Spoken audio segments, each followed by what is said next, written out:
thank you very much to all the other speakers. This is the second of the themes from Helsinki meeting. And this one is flipping from Rowena's viewpoint, which was looking at the world from the human's point of view. How do we supply and demand? What is it that humans want? What do humans get out of the deal of dog ownership? Now we're going to flip it to looking at it from the dog's point of view. What is it the dogs get out of the deal? And actually, sometimes do they get a bad deal? And we're thinking here of the big theme, which is bridging the gap. And that's trying to get from where we are currently, some of which is very, very good for dogs, but some of which is very, very bad for dogs. And hopefully bridging a gap, building a bridge, reducing the gap and getting to a better deal for dogs. Let's see if this will move on. Beautiful. So we had the fourth, was it? Yeah. No, fifth in Finland. And then this is a virtual one, which doesn't count as one. I think it should.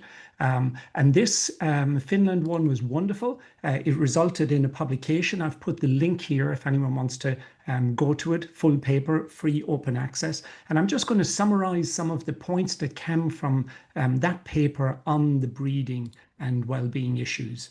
The big issues that were identified were pretty much what Rowena had mentioned, that at that point, the COVID effect was still felt to be huge. Increased demand, change in puppy buying behaviors, not seeing mum, more behavioral issues, all of which Rowena said. So in red, I've put bits we might choose to chat about in the discussion. So are these issues still ongoing? Are they worse? Are they still important? A big point that was raised last year was the cost of living crisis. So that's just the general cost of everything rising right across the world. And that includes basic dog husbandry and feeding care. Is that still getting worse? And actually the flip of that is if we feel as a group that we are producing sick dogs, either because of health issues or extreme conformation or socialization or producing them and moving them across the world, why are we doing that? Dogs cost money. Why not just get healthy dogs? And then there is the overlapping layer on top of the overall cost of living crisis, and that's the escalating cost of veterinary care itself, which is in many countries going up well beyond inflation. So we might chat about that. Is that getting worse? And again, that begs the question, if it's really expensive to keep a dog, both for general cost and veterinary care, why would we choose to get a sick dog? And Rowena's discussion showed very much that we are choosing to buy sick dogs. So we do need to challenge that and question it. And maybe that's a gap that we can bridge. Some other issues that came up, and they're in the paper and expanded a little bit, is illegal dog producing. Rowena mentioned this. That's from the human point of view, but from the dog's point of view, it causes huge issues. The suffering that goes with being bred in very poor circumstances and often many litters it causes a lot of well-being issues. There was even the mention in that paper of deliberate production of homeless animals because it triggers a sympathy affecting humans for rescue. Is that still ongoing? We can discuss that. And then there was a big part in it about legislation, and that was calls for new legislation or better enforcement of existing legislation. And even since last year, there's been quite a lot of work in many countries across Europe. So maybe our colleagues in America, in Canada, Australia, New Zealand, Asia could tell us what's happening there and add to the discussion.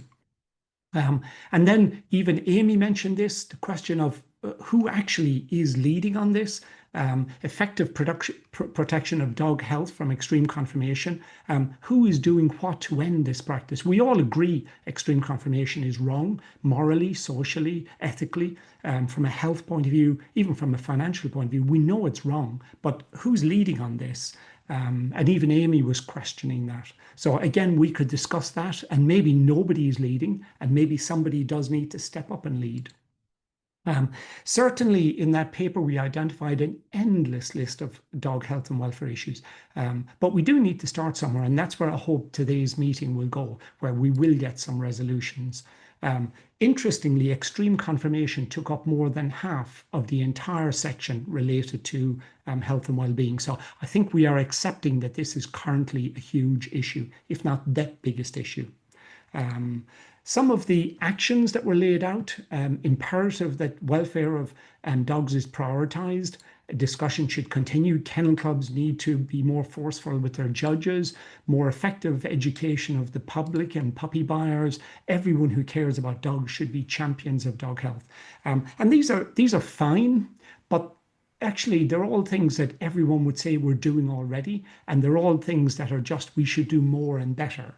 But if we're doing all of these already, while they are important and we should do more of them, they're unlikely to actually make that much difference because it's just moving the dial a little bit. And we know we really do need to change things and change things very, very fast.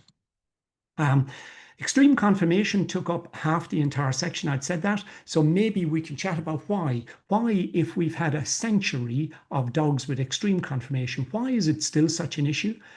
We have got lots of health testing. Why is that not solving the problem? Maybe the health testing isn't focused on extreme conformation. Do we need something new? Do the health tests themselves need to be repurposed or some of them made retired? Has health testing sometimes made things worse, maybe leading to inbreeding, popular sire effect? And really, does the health testing matter for the wider population of dogs? In many countries, lots of dogs are not registered on Kennel Club or other registers, so the health testing is irrelevant perhaps for them. That's a big one to discuss. Extreme conformation, why is it such a big issue now? It's been around for a century. Is it that the public have been kind of media washed into wanting extremes? Are the health tests, as I said above, missing the point? Who's leading on it? And maybe we need to think about legislation. So some of the points raised above. And then the third elephant in the room is genetic diversity. This now is becoming a crisis issue. A wonderful paper from Joanna Ilska at the Kennel Club a couple of weeks ago identified this as a big, big, big problem.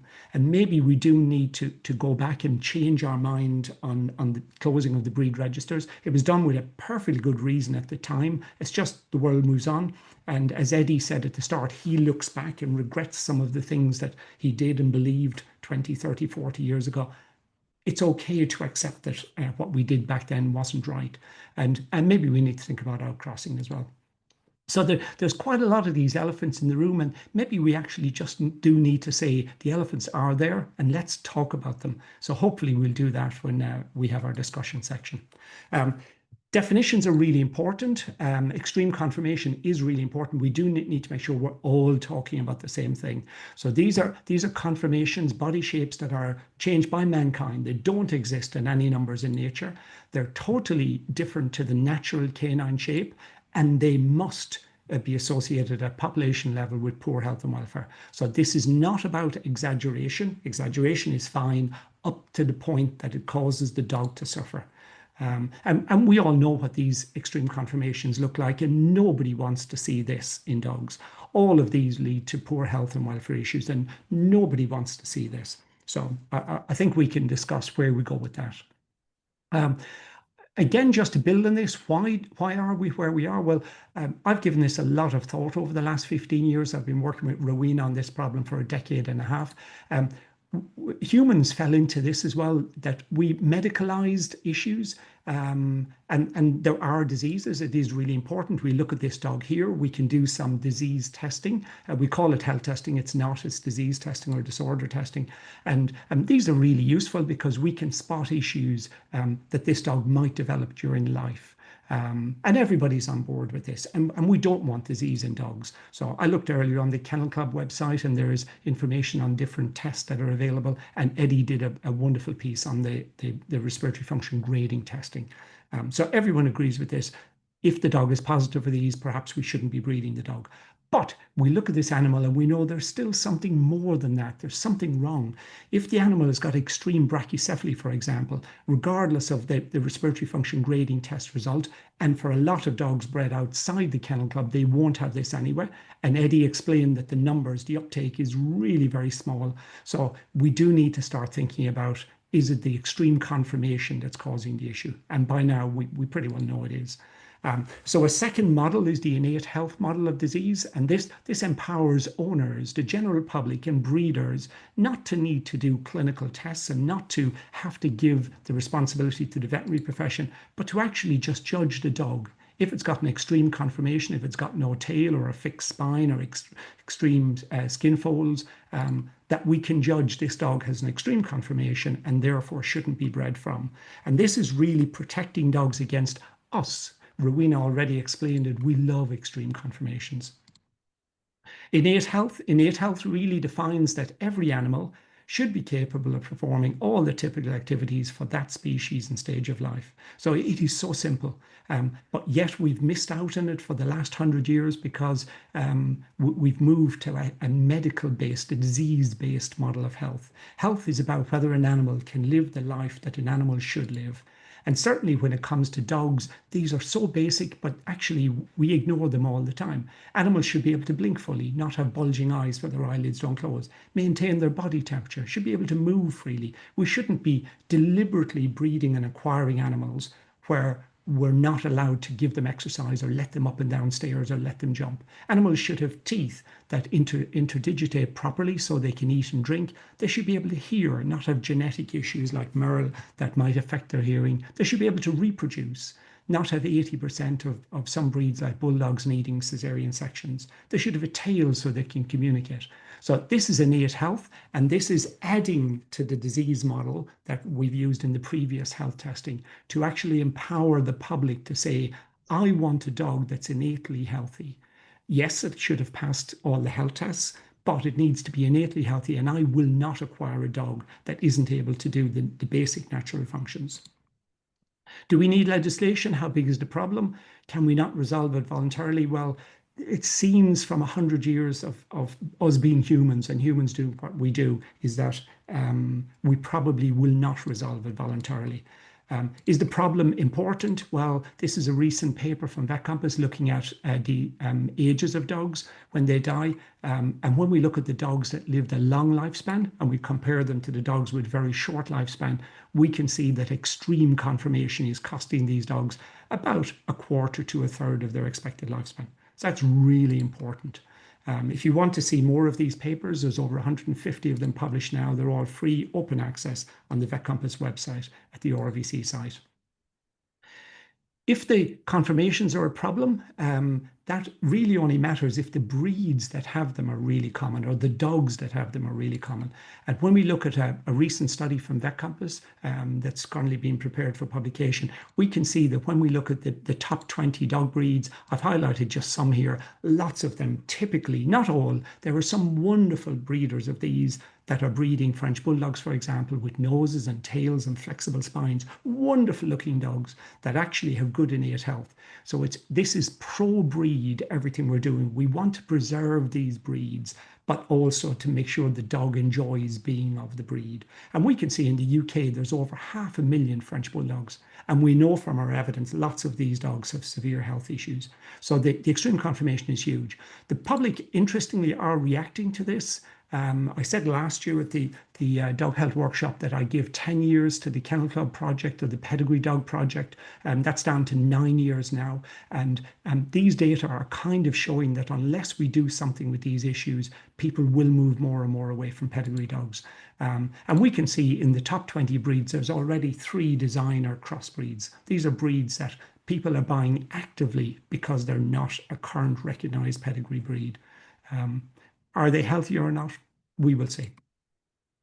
Legislation is really important in England. The law says you cannot keep dogs for breeding if you're a commercial breeder or you're required to have a dog breeding license. If it's genotype, phenotype, or state of health, means there is a risk of detrimental effect on the puppies or the breeding animals. So this effectively says that animals with extreme conformations, which by definition cause health and welfare issues, cannot legally be bred. Dogs with those conformations cannot be kept for breeding in England.